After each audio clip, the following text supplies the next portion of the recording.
Good afternoon, folks. I have today's A for you.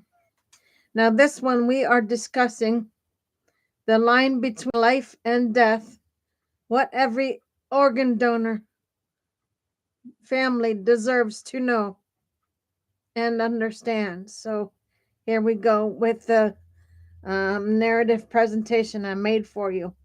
Sit back and enjoy, please. Okay, here we go. The room where time stops. The ICU is a place where time behaves strangely. Minutes stretch, hours blur, and families lose their sense of day and night. The fluorescent lights never dim.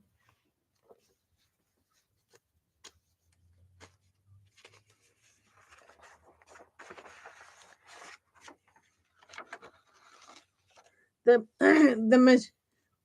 the machines never sleep. The ventilator keeps its steady rhythm, lifting a chest that rises and falls with mechanical precision. In one of these rooms, a mother sits beside her son. She holds his hand, tracing the knuckles she once kissed when he was a toddler. His skin is warm, his heart beats, his chest rises, his face looks peaceful, almost serene. She whispers, "I'm right here." She believes he might hear her. She believes he might wake up. And then the doctor enters.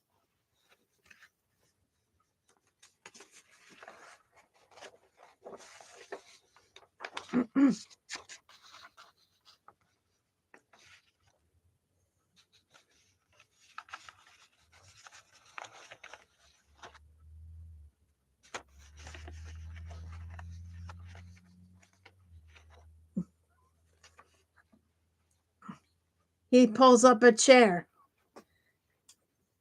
because he knows this conversation can't be rushed. And he says the words that fracture the world. Your son has died. The mother looks at the bed, then back at the doctor. She shakes her head. She points to the monitor. She says, but his heart is beating. This moment, this impossible, surreal moment, is where the difference between brain death and coma becomes not just medical knowledge, but emotional survival. The body that looks alive. Families often describe brain death as a cruel illusion. The body looks alive.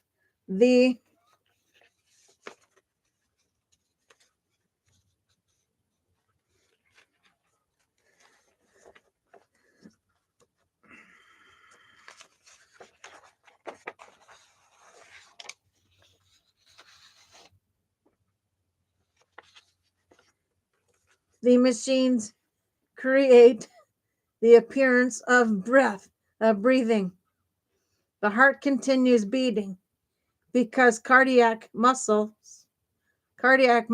has its own electrical rhythm. The skin is warm because the ventilator keeps oxygen flowing. But the person, their memories, their voice, their humor, their presence is gone. Brain death is not a coma. Brain death is not sleep. Brain death is not reversible. It is the complete and irreversible cessation of all brain function, including the brain stem, the part of the brain that keeps us breathing, consciousness, conscious and connected to the world.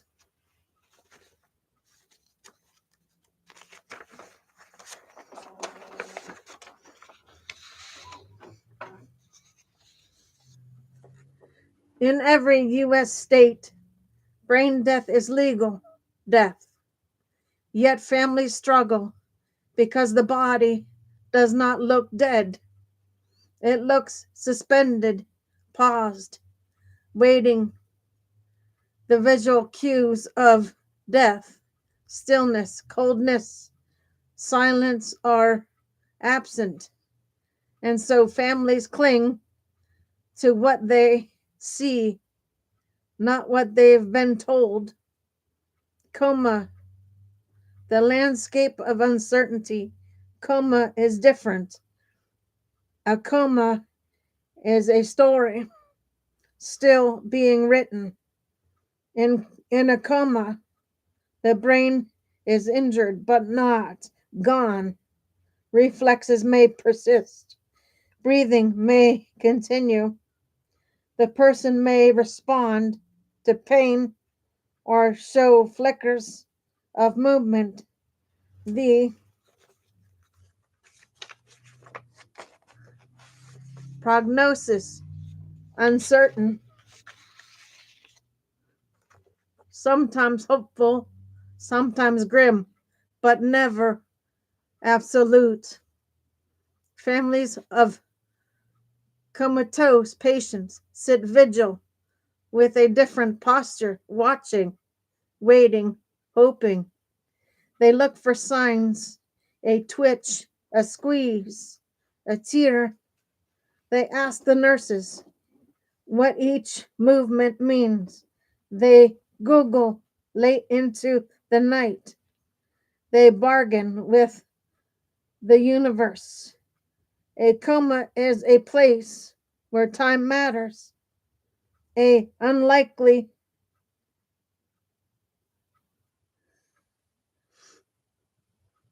A coma is a place where recovery, however unlikely, is still possible. Brain death is not. The day the tests are done.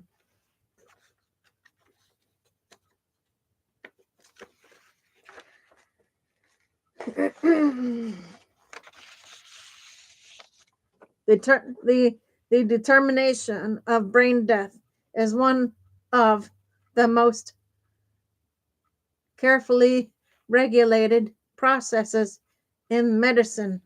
It requires a complete neurological exam, absence of confounders like sedation or hypothermia, testing of all brainstem reflexes, an apnea test to confirm the absence of spontaneous breathing. Sometimes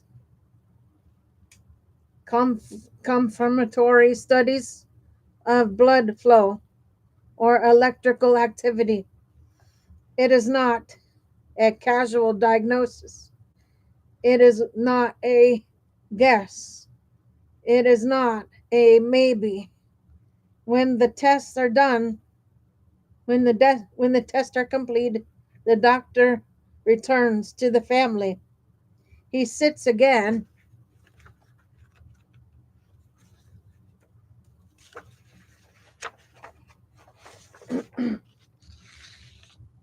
because this moment demands presence, not speed.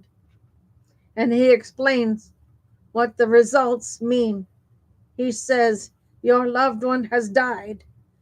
their body is being supported by machines. So you have time to say goodbye.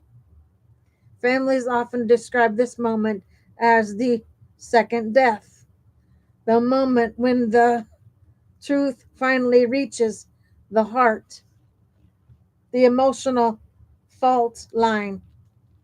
The difference between brain death and coma becomes most urgent when organ donation enters the conversation. Families of brain dead patients are asked to consider whether their loved one would want to donate organs. It is a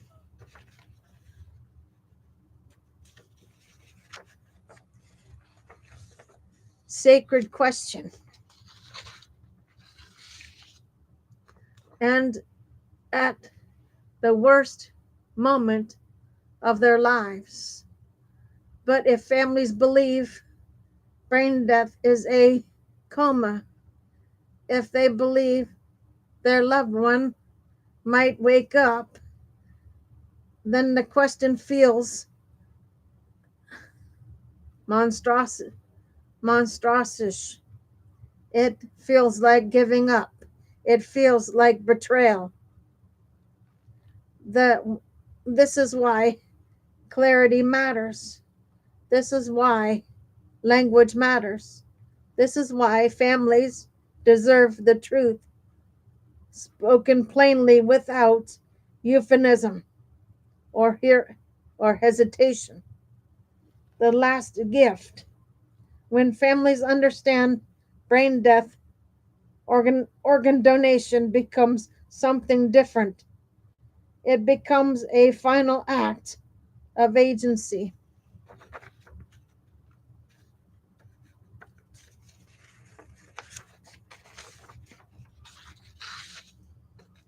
A way for a life that has ended to give life to others.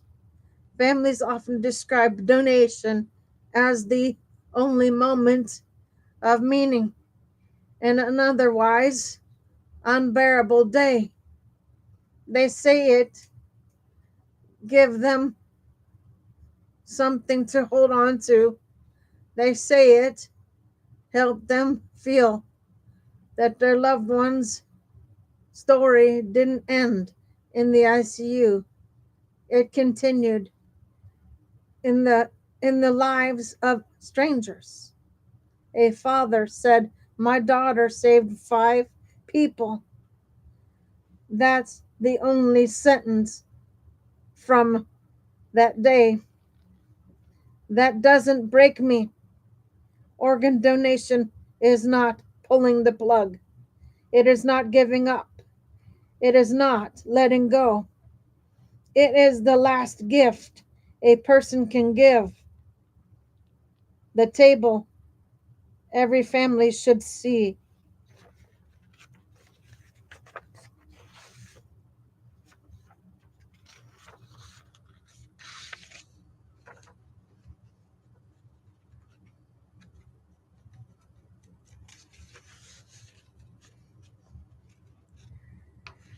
Okay.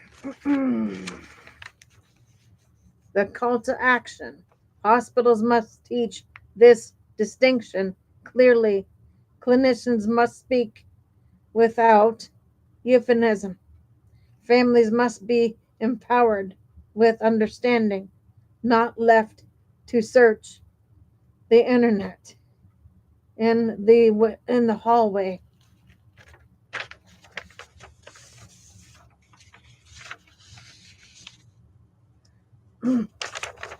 Brain death is not a coma. Brain death is not sleep. Brain death is not reversible. Brain death is death.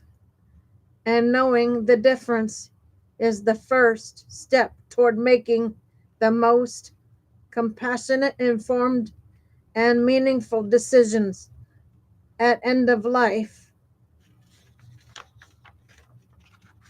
Okay, guys, that is A for you.